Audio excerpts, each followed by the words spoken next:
Friends, how are you doing? What's going on out there? What a time to be alive where you can change your future in the stock market. So let's talk about the stock market. The obvious thing, Jimmy Carter here. They are celebrating Jimmy Carter tomorrow. So the market, all of a sudden, they're going to close it. So that kind of sucks. I mean, yeah, I get they're honoring Jimmy, but I mean, I just hate when I don't like the weekend when stock market's closed. So tomorrow, that's like right in the middle of the Thursday, they're gonna close the freaking market. Anyway, if there's any Jimmy Carter fans out there, I'm sorry.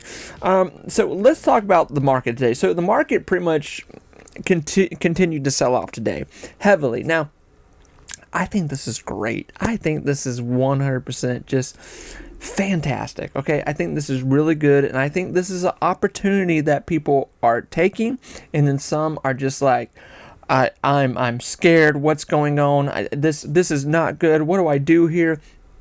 And I understand that argument, 100%. But when you make it a year in the market, maybe you're 2 years, 3, 5, 10 years in the market, you've been here before, and you're like, you get what's going on here. I mean, this isn't a situation where I'm going to be honest. This isn't a situation where I'm going like, oh my God, like what's going on? This is opportunity. This is pure get in now because we know what's coming here. Okay. So obviously we're seeing sell off here. The Fed's talked, they scared everyone once again. We still have job reports coming out here. They're not going to be any better. Okay. So with that conversation, we've seen massive sell off. Obviously going to talk about Palantir, but SoFi sold off. SoFi, SoFi's still doing great here where it's at. And SoFi's about to, once these next quarterlies come out here in about 2-3 weeks, these last ones wrap up 2024 with SoFi. It should show what's coming here in 2025. Big numbers. With that too, SoundHound today finally, I just said that, I swear I don't have a magic genie lamp here, but I said yesterday I could see SoFi selling down to like a $16 to $14 range. That's where it's went. Now, the funny thing about SoundHound right now is this going to be the bottom with SoundHound? This is the lowest we've seen SoundHound since, really like the middle of December. Before Christmas, like around like December 13th, 14th, that's the last time we saw SoundHound around these prices. So saying that, it is an interesting scenario right now. Can SoundHound sell off more, or is SoundHound possibly going to, start the process over again of running into next week? Because I think the rest of this week will probably be a washout. I'm not expecting much this week, anything good. I don't think the market will probably rebound this week. Obviously we only have one freaking day now, Friday. But next week, that will be the tricky week. That's going to be the real interesting week to see what's going to happen here, where, it's the week before the inauguration. Obviously, inauguration week, that Monday, markets closed, Martin Luther King Day. So it will just be a day of watching Trump. Now, obviously, that week when Trump is in office, I expect the market will be booming regardless. You can think what you want to think. The market, historically, it doesn't matter who the president is. The market will do good that week no matter what, because everyone is tapping into different, avenues of the market. And tech's going to really be taking off here. So here, being an investor, and you've heard me say this, is being a detective, and we're picking up breadcrumbs right now. So what do we know so far going into 2025 here? Well, Trump's going to be president. Okay, so we know that. What does Trump love to spend money on? Trump loves to spend money on defense. That's what he did first run at this thing. He spent a ton of money on defense, and he used certain companies, tech companies, defense companies, whatnot. Palantir already being in that sector right now, it's just going to really bring, I think a lot of us, we know it's just going to make it's going to make it even thicker here, the deals. With saying that, the only big narrative that is being said right now with people that are scared with what Trump could possibly do here this coming year, that people are unsure about how the market's going to react to it, and this will probably be much later in the year before we hear anything, is these tariffs. What are these tariffs what are they gonna trigger in the market? What are they gonna trigger in reports? What is it gonna look like? How are other countries gonna respond to it? Obviously right now is Canada is having some major issues with that, and there's a lot going on, so I'm not trying to make this a political video. I'm just saying, like, as investors, this is stuff we look at, this is stuff we're following, we want to know more about. So let's talk about Palantir. Obviously, talking about Palantir has had the most sell-off here that we've seen in a while. Okay, so this is good because I 100% believe this is entry. I bought more Palantir today. I bought Palantir. Okay, I bought today or yesterday. No, it was today. I bought Palantir. I bought Palantir because I think this is great opportunity where it's at right now. Okay, because here's what I know.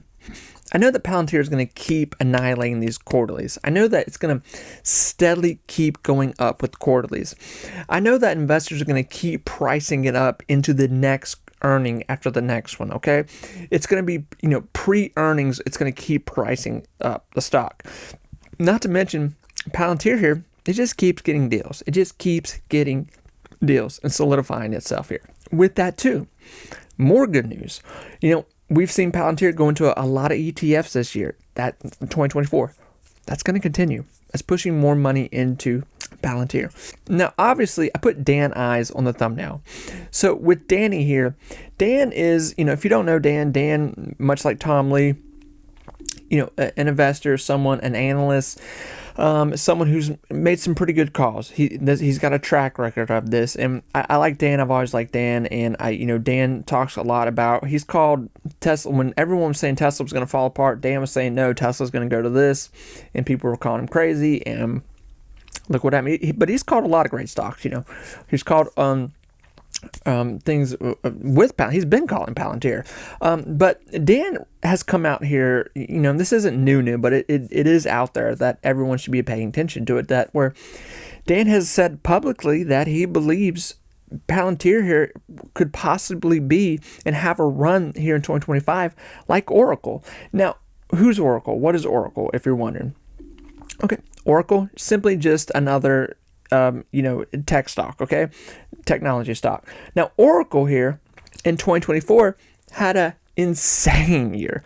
I mean, just a freaking insane year.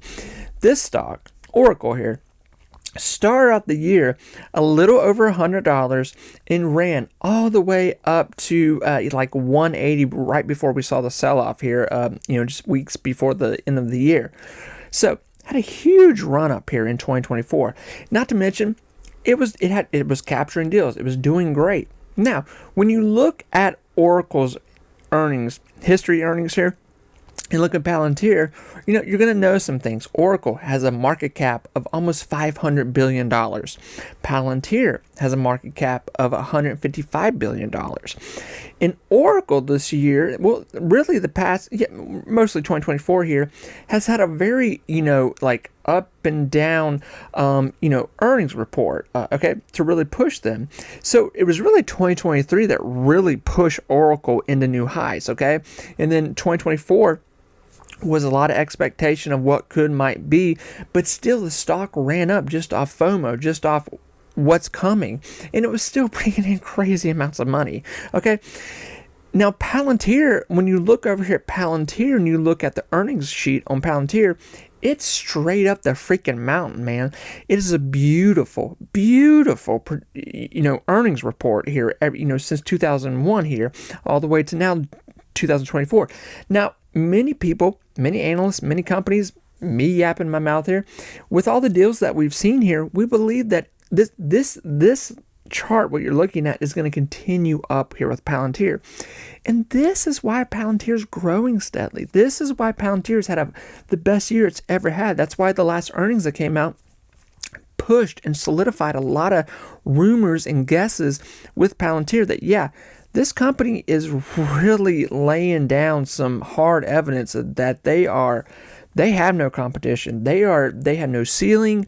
It is a stock that is going to revolutionize and change people's life, the industry that they push with AI. And if you don't believe that, I don't know how to make you believe it or how much more evidence you need at this point, okay?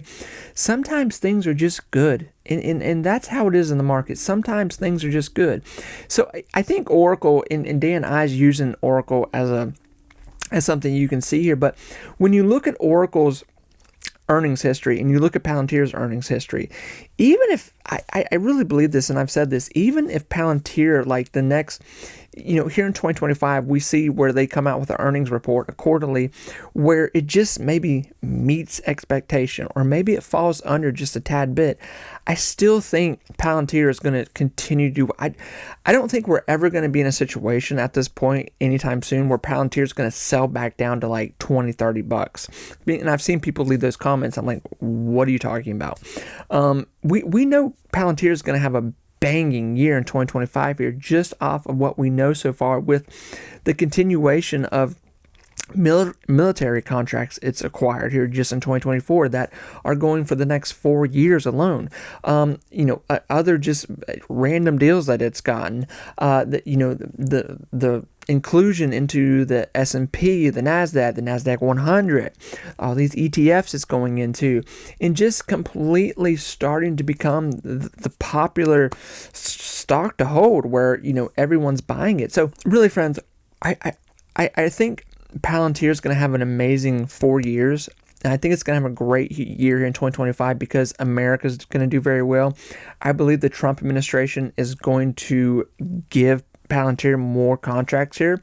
Why do I say that? Because Palantir people over there and people in the Trump administration, the cabinet over there, they're already friends. They know each other. They're in cahoots.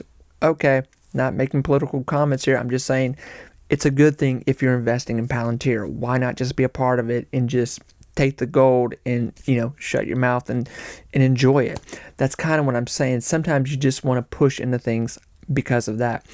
So with that said, I fully believe that Palantir, even if it sells off more here, I believe that it is going to rebound everything that is lost. I believe that it's going to go to 80. I believe that's going to go to 90. I believe that's going to go $100. And I believe when these next quarterlies come out here with Palantir to wrap up 2024 and really tell us, okay, we're seeing something crazy here.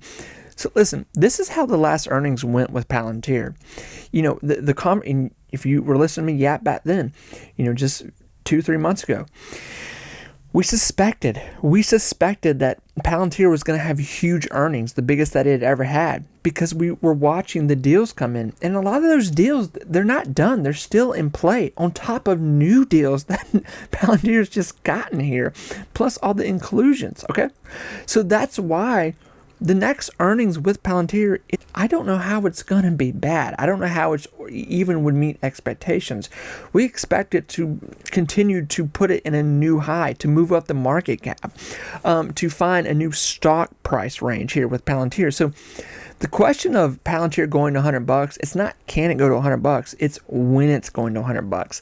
That is going to happen. And that's why Dan I's here is saying, hey, I believe Palantir might be our new Oracle of 2025, where it is just going to continue to capture deals, attention, the everyone's attention here, to where it continues to capture deals, it continues to capture hype, the aroma of the market, and it really solidifies itself into essentially the American AI culture here, where Nvidia is the talk of the town, but Palantir could very well be a household name here sooner than later. I do think you're seeing that where you're looking at Nvidia here. Even when I was gone for the holidays and talking to certain family members, when because people obviously some of them know what I do, but they love to talk about stocks. Ask me a question about stocks, and I'll say something like Nvidia, and they go, "Oh yeah, I've heard of that company, Nvidia." Or they'll just say Nvidia, but it's something like Microsoft. Microsoft is a household name. I do think Nvidia is going to be more of that in the next decade here. But Palantir, no doubt about it. What if Palantir was starting to come into something like that, where it was like, yeah, Palantir this, Palantir that. Palantir in the future, we don't know what is coming. Okay, it could come out with some kind of product. I don't know, but there's always that thing when a company is making as much money as Palantir is making right now, they can afford to take chances with doing new things and still be okay with their bread and butter of what they do over here. And that's a dangerous place for investors, because they may go, well, I think they've mined out all the coal and I don't think there's much left. That could be a very dangerous place to really put your mind. So listen, like I said, sometimes there's a lot more juice to squeeze out of, the lemon here. And the grass is just sometimes greener on the other side. And there's nothing wrong with that. Listen, people that were buying Oracle this time last year, they had a good year. They had a really good year, okay? What if we do this with Palantir? What if this time next year, we're sitting at 150 with Palantir at the lowest? I would hate, Lord knows I would hate to see somebody miss out on Palantir just because they were listening to background noise with people in chat rooms or comments. Sometimes you just need to do what you know is right when it comes to investing, okay? This is what you're looking. It's funny how people will say negative things about Palantir, but then they'll go take $500 and they'll put it in some freaking penny stock trying to get a 20 to 30% gain out of it, and they'll lose all their money. It will sell off and it'll go in a reverse split, and then they'll be mad about that. But then they'll come in here and say, Palantir's, it's all hype, it's washed up, you're gonna lose, it's gonna go back to $30. I'm like, what? What? You go, I don't know how much more evidence you need. Like, what's going on here? Friends, listen, I'll be back tomorrow talking here, but listen, I think this is 100%, this is opportunity, okay? Take these moments of sell-off in the market, okay? Obviously, we don't know what's coming here in 2025, but I think regardless, we're going to have a good year. All these AI stocks, they're not going to stop making money. They're not going to stop doing what they're doing, okay? And NVIDIA has made that pretty clear that they're like, hey, how we took all the money back in 2024 and 2023 and 2022? We're going to do that again in 2025 with our brand new product. We're going to take all the money again and blow everyone's mind. And then maybe a year or two from now, we're probably going to be forced to do another stock split because our stock's going to be freaking out of control again. We can only hope and pray that we're in that kind of position with Palantir here in the near future. And that's a very real possibility. Don't kid yourself about that, friends. Best of luck to you. Stock market's closed tomorrow. I'll talk to you soon. Take care, everyone. Bye-bye.